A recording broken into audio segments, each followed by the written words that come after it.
Orí, Orí, Orí làbàbọ̀. The question of birth and death and everything in between is a factor of destiny. An integral aspect of life and death and the present and the future, and the question about grasping the ultimate meaning of everything is what this project is all about. Life is death and death is life. To live is to die and to die is to live.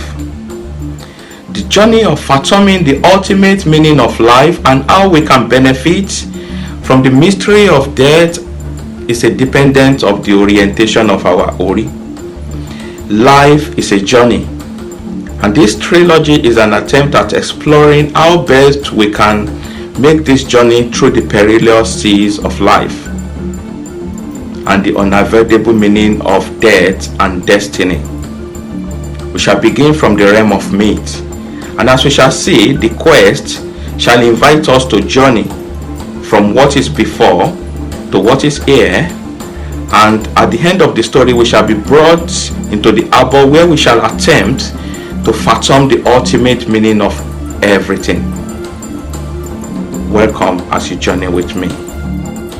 Ori. Yeah, as I explained, the starting point of our quest shall be from mythology. And what is mythology? Mythology is this vague explanation between mysticism and reality. And we may lose much when we dismiss this allegorical depiction of experience and when we refuse to understand the reason and meaning behind them. Part 1 of our journey explores the quest of Ifa as he seeks the accompaniment amongst the Orisha on behalf of his devotee who seeks assistance into life and eternity along a distant journey across the sea. And what is this distant journey across the sea? This is the journey of all of us as we seek to navigate the turbulence of this life towards an arena of peace and quietude. This necessity is what leads the devotee to search for Ifa, and why the latter in turn takes his quest within the realms of the Orishas. The mysteries of the sea is that of life, death, and the afterlife. And as such, the most important question that man can ask as a means towards making his path safer, clearer, and happier. This is the mark of destiny. This is the significance of living. The story introduces us into the futility and fallenness of the quest because, in spite of the altruistic motive of the Orishas, none seem capable of navigating the devotee safely along the turbulence of the sea. Why is that? Welcome as you journey along with me to search deeper into the meaning and reason of living. Ori. Ifa asks the question, who among you gods would follow your devotees to a distant journey across the seas? Shango answered that he would follow his devotee to a distant journey over the seas. The question was asked of him, what will you do if after traveling a long distance you arrive at Uso, the home of your fathers? If they prepare begiri soup and they prepare yam flour puddings, if they offer you bitter cola and a cock? Shango answered, after eating to my satisfaction, I will return home. Shango was told that he could not follow his devotee to a distant journey over the seas. Oya answered that she could follow her devotees to a journey across over the seas. The question was asked from her, what will you do if after traveling a long distance you arrive at the city of Ira, the home of your fathers? If they kill a big animal and they offer you a big pot of egbo? Oya answered, after eating to my satisfaction, I will return to my home. Oya was told that she could not follow her devotee to a distant journey over the seas. Oshala answered that he could follow his devotee to a distant journey over the seas. The question was asked from him, what will you do if after traveling for a long distance you arrive at the city of Ifon, the home of your fathers? if they kill for you one big hen pregnant with eggs, if they offer you 200 snails seasoned with vegetable and melon soup? Oshala answered, saying, after eating to my satisfaction, I will return to my home. Oshala was told that he could not follow his devotee to a distant journey over the seas.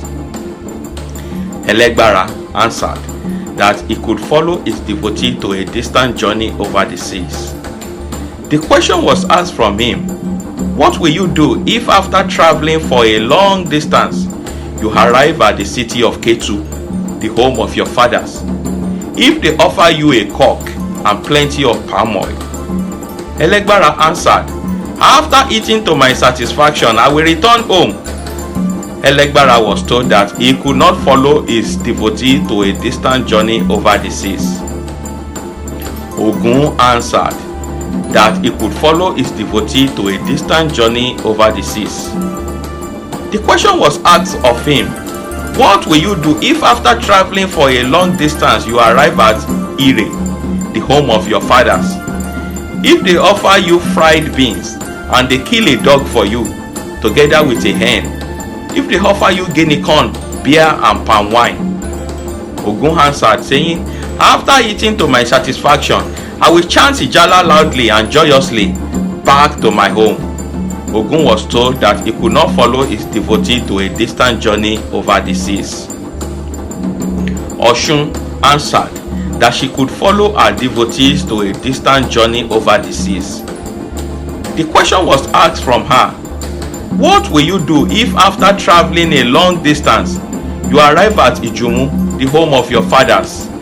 If they give you plenty of cornstarch pudding, together with urine vegetable and maize beer? Oshun answered and said, after eating to my satisfaction, I will ride upon small pieces of brass back to my home. Oshun was told she could not follow her devotee to a distant journey over the seas. Orunmila said that he could follow his devotee to a distant journey over the seas. The question was asked of him, what will you do if after traveling for a long distance, you arrive at Igetihi, the home of your fathers? If they offer you 2 fast-moving rats, 2 fish that swim gracefully, 10 hens with big livers, 2 goats heavy with feathers, 2 cows with fat horns, if they prepare pounded yam and they prepare yam flour pudding, if you take well-brewed guinea corn beer and you take alligator pepper and good kola nuts? Orunmila answered, saying, after eating to my satisfaction, I will return home. Orunmila was told he could not follow the devotee to a distant journey over the seas. Orunmila said that one always bends down when entering the doorway. Ifa priest was dumbfounded. He could not say a word. Ifa told Orunmila, I confess my helplessness. Please clothe me with wisdom that makes the elephant trumpet. Orunmila, you are the leader. I am the follower. You are the sage who teaches one wise things like one's relation. Ori. In this story, we see the necessity of sacrifice. The mastery of death takes the form of sacrifice. If we do not master discipline, abnegation, and the delay of gratification, we cannot enter the realm of freedom. Hence, the attempt by Ifa and the devotee to offer a gratuitous sacrifice beloved by each Orisha. But in spite of these sacrifices, we do not even have a guarantee that all things will turn out in our favor. Life is mixed with ups and downs, the likes of which sometimes exceeds our capacity to master. A price would have to be paid, which is big enough to secure a goal and to integrate an attribute as a unity. This is the quest of life. This is the meaning of our exploration. The Orishas did accept the devotee sacrifice through Ifa. That is undoubted. We don't doubt that. But in spite of these sacrifices being offered at the comfort of their fathers' homes, It was not within the confines of their abilities to follow the devotee through a distant journey across the seas. Why is that? Here, we enter this quantum realm of life decision that not even the gods have the wherewithal to venture. Who is gonna rescue the devotee? Follow me as we journey into the story. Ori